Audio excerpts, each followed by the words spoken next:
अस्सलाम वालेकुम स्टूडेंट्स, कैसे हैं आप लोग। उम्मीद करता हूँ खैरियत से होंगे।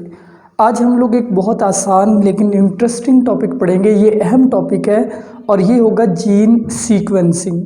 जीन सीक्वेंसिंग हम किसको कहते हैं पहले ये समझिए। आपको पता है कि जीन जो है वो डीएनए का एक टुकड़ा होता है जो कोई ख़ास प्रोटीन बनवाता है, जो कोई ख़ास खसूसियत को कंट्रोल करता है। अब जीन के ऊपर न्यूक्लियोटाइड की एक ख़ास तरतीब होती है, एडेनिन, गुआनिन, थाइमिन, साइटोसिन वगैरह। उस तरतीब को मालूम करना जीन सीक्वेंसिंग कहलाता है। इससे हमें फ़ायदा ये होगा कि अगर हमें जीन का सीक्वेंस मालूम होगा तो हम एक नॉर्मल और डिफेक्टिव जीन को कंपेयर करके ये बता सकते हैं कि डिफेक्टिव जीन में ख़राबी कहाँ है और उसको ठीक भी कर सकते हैं।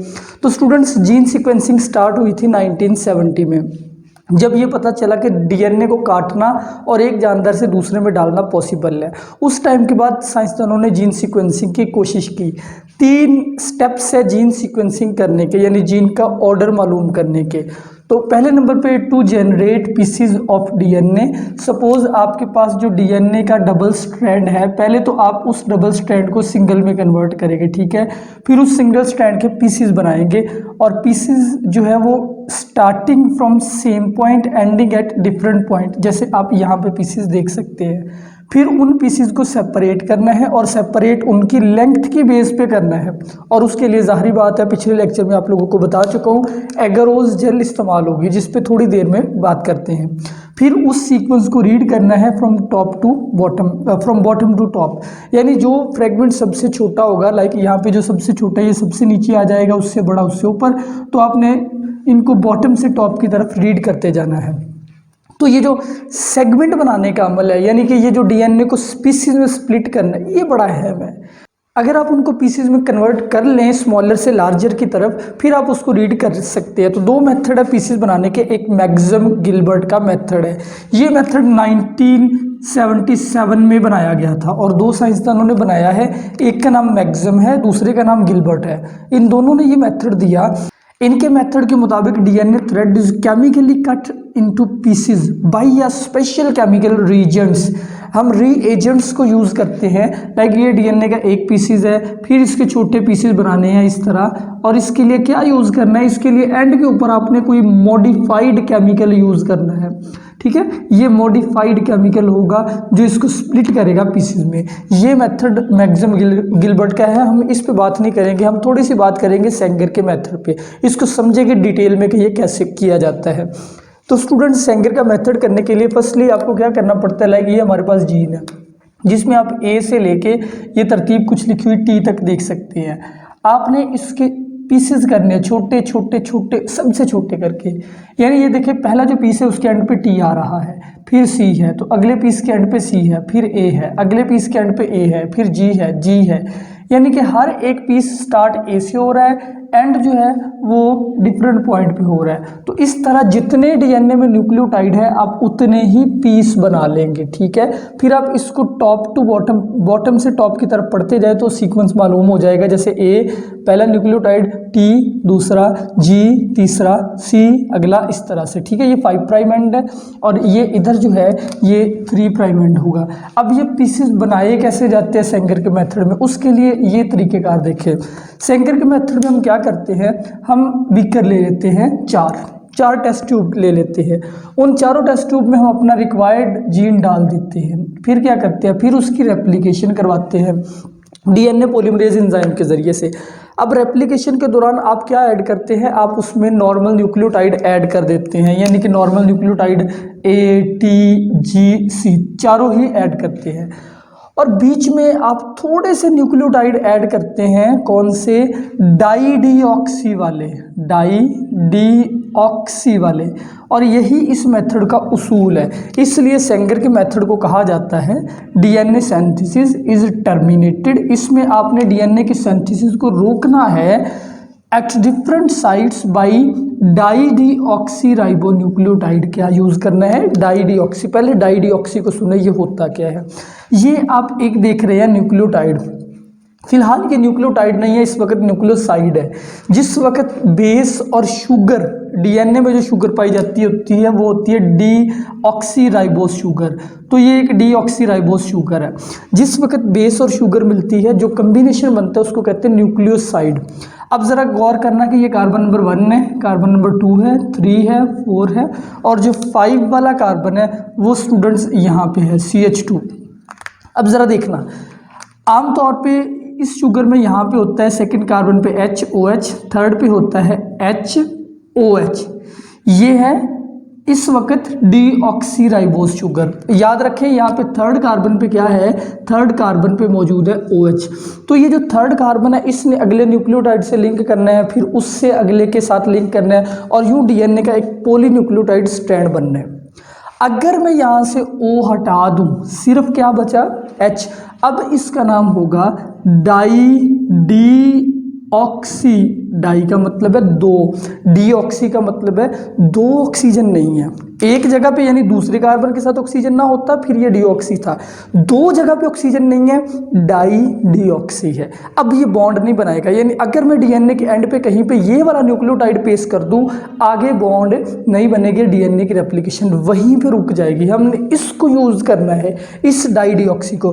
बाय द वे यहाँ पे अगर मैं फॉस्फेट लगा दूं, अब ये पूरा न्यूक्लियोटाइड बन चुका है, ठीक है। हमने ये वाले न्यूक्लियोटाइड यूज करने चारों किस्म के, यानी बेस यहाँ पे एडेनिन भी ले सकते हैं, थाइमीन भी, गुआनिन भी, साइटोसिन भी। अब ये रूल सुने, ये जो पहला बीकर है इसमें आप नॉर्मल न्यूक्लियोटाइड ऐड करते हैं और बीच में थोड़े से न्यूक्लियोटाइड ये डाल देते हैं AMP वाले, ठीक है, एडिनोसिन मोनोफॉस्फेट वाले। अब ये क्या होगा, इस बीकर में एप्लीकेशन शुरू होगी। यहाँ पे A है, यानी कि ये हमारा ओरिजिनल स्ट्रैंड है, इसकी रेप्लिकेशन शुरू होगी ATGCTCGA, यहाँ पे A आएगा। अब स्टूडेंट्स क्या है, आपने बीच में एडिनोसिन मोनोफॉस्फेट डाला हुआ है, एक नॉर्मल भी है और एक जो है वो डाई डीऑक्सी वाला भी है। अगर सपोज यहाँ पे डाई डीऑक्सी वाला लग गया तो DNA स्ट्रैंड यहीं पे रुक जाएगा, इससे आगे नहीं जाएगा। हो सकता है यहाँ पे ना लगे, फिर ये रेप्लिकेशन आगे होती होती यहाँ पे आएगी। यहाँ पे भी दो पॉसिबिलिटीज़ है, डाई डीऑक्सी भी आ सकता है, डाई डीऑक्सी आ गया तो रेप्लिकेशन टर्मिनेट हो जाएगी। अब ये दूसरा बीकर है, इसमें भी सेम चारों आपने डाल देने हैं, यानी एडेनिन भी डालना है, थाइमीन भी डालना है, गुआनिन भी, साइटोसिन भी, और बीच में थोड़े से डाल देने हैं DDTMP वाले, ठीक है, डाई डीऑक्सी वाले, थाइमीन वाले। इसी तरह यहाँ पे साइटोसिन वाले डाल देने, इसी तरीके से यहाँ पे गुआनिन वाले डाल देने हैं, ठीक है, थोड़े से। अब यहाँ पे यानी हर एक बीकर, फॉर एग्जांपल लास्ट वाला जो DDG है, वहाँ पे क्या होगा, उसमें DNA की रेप्लिकेशन स्टार्ट होगी। अब रेप्लिकेशन होते होते यहाँ पे A लगेगा, T लगेगा, G। जब G लगेगा फिर पॉसिबिलिटी आ जाएगी कि वहाँ पे अगर डाई डीऑक्सी वाला G लग गया तो स्ट्रैंड यहीं पे रेप्लिकेट हो जाएगा, इससे आगे नहीं बढ़ेगा। अगर फॉर एग्जांपल यहाँ पे नॉर्मल आ जाता है, फिर एप्लीकेशन होती होती होती यहाँ तक आएगी, यहाँ पे टर्मिनेट हो जाएगी। यूं आप चारों बीकर्स में डिफरेंट पॉइंट्स के ऊपर DNA की रेप्लिकेशन को रोक देते हैं, ठीक है। A वाले में हर एक के एंड पे जहाँ पे वो वाला डाई डीऑक्सी वाला A लगेगा वहाँ रेप्लिकेशन रुकेगी। G वाले में जहाँ जहाँ DDGMP लगेगा वहाँ वहाँ रेप्लिकेशन रुकेगी। तो डाई डीऑक्सी ने रेप्लिकेशन को रोकना है। तो इस तरह जितने जीन के न्यूक्लियोटाइड होंगे उतने ही पीसीज बन जाएंगे। अब अगला मरहला है उन पीसीज को सेपरेट करना। याद रखें हर पीस के एंड पे वही न्यूक्लियोटाइड है जो कि डाई डीऑक्सी वाला है, तो हमने उस न्यूक्लियोटाइड को टारगेट करना है यहाँ पे। अब देखिए इन चारों बीकर्स को उठा के हमने डाल देना है इस एगरोज जेल पे। ये आप देख रहे हैं एगरोज जेल, ये A वाला कॉलम है। यहाँ पे वो जो A वाली ट्यूब थी वो डाल दी जाएगी, यानी कि ये जिसमें आपने DNA सिंथेसिस को टर्मिनेट किया है A पॉइंट पे, इस पे डाल दी। जिसमें T पे किया है वो यहाँ डाल दी, जिसमें C पे किया यहाँ डाल दी, जिसमें G पे किया यहाँ पे डाल दी। अब जो पीसेस सबसे छोटा होगा वो सबसे नीचे आ जाएगा। तो देखिए सबसे छोटा पीस है उस न्यूक्लियोटाइड में भी A वाला था, ये A वाला जो है ये सबसे नीचे आ गया। फिर उसके ऊपर कौन सा पीसीज है जिसके एंड पे T है, तो इस खाने में ये रहा T वाला। तो अब आप नीचे से ऊपर की तरफ पढ़ते जाएं, हर एक खाने में आपको पता है ये सारे इनके एंड पे A है, इन सब के एंड पे T है, इन सब के एंड पे C है, इन सब के एंड पे G है। और जितना कोई न्यूक्लियोटाइड नीचे है उतना ही वो छोटा है, उतना ही उसमें न्यूक्लियोटाइड उस DNA में उतने कम है। अब तरतीब को अगर पढ़े तो नीचे, क्योंकि रेप्लिकेशन हमेशा 5 से 3 की तरफ बढ़ती है, तो ये अगर आप सबसे देखें, सबसे पहले कौन सा न्यूक्लियोटाइड आ रहा है, सबसे पहले आ रहा है एडेनिन। तो यहाँ पे मैं लिख देता हूँ ए। एडेनिन के बाद क्या आ रहा है, थाइमीन। थाइमीन के बाद क्या आ रहा है, गुआनिन। गुआनिन के बाद साइटोसिन। साइटोसिन के बाद फिर से थाइमीन। थाइमीन के बाद फिर से साइटोसिन। साइटोसिन के बाद गुआनिन। गुआनिन के बाद एडेनिन। एडेनिन के बाद थाइमीन। थाइमीन के बाद गुआनिन। गुआनिन के बाद एडेनिन। एडेनिन के बाद साइटोसिन। साइटोसिन के बाद थाइमीन। यूं ये जीन की सीक्वेंसिंग हो चुकी है। अगर आप इस तरतीब को उससे कंपेयर करें तो एग्जैक्टली यही है। देखिए वहाँ से देखिए ए, फिर टी, फिर जी, फिर सी, फिर टी, तो सो ऑन आखिर पे टी है। ये जीन सीक्वेंसिंग का मेथड है सेंगर का। आपको आई होप सारी समझ आ गई होगी। लेकिन आजकल ये तरीका जो है अलग अलग टेस्ट ट्यूब में नहीं किया जाता। ये सारी चीज़ें एक ही टेस्ट ट्यूब में भी की जा सकती है। वो कैसे? अगर हम वो जो टर्मिनेटिंग न्यूक्लियोटाइड है उसको किसी तरीके से डिफरेंट कलर दे दे, तो यहाँ पे मैं आपको ऐसे दिखा रहा हूँ। ये जो डाइडिऑक्सीराइबोन्यूक्लियोटाइड है, हम इनके लिए डिफरेंट फ्लोरिसेंट कलर यूज़ करते हैं। जैसे एडेनिन के लिए यहाँ पे ब्लैक, गुआनिन के लिए रेड, थाइमीन के लिए ग्रीन और साइटोसिन के लिए ब्लू।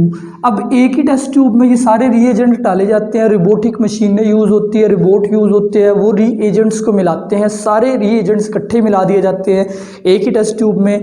डीएनए के सिंथेसिस टर्मिनेट होती हैं, डिफरेंट साइज़ के पीसेस बन जाते हैं, उनको फिर एक कॉलम में डाल लिया जाता है। फिर उस कॉलम के नीचे लगा हुआ होता है डिटेक्टर। वो डिटेक्टर लेज़र फेंकता है, लेज़र इससे टकराती है, डिफरेंट कलर्स को डिटेक्ट करती है।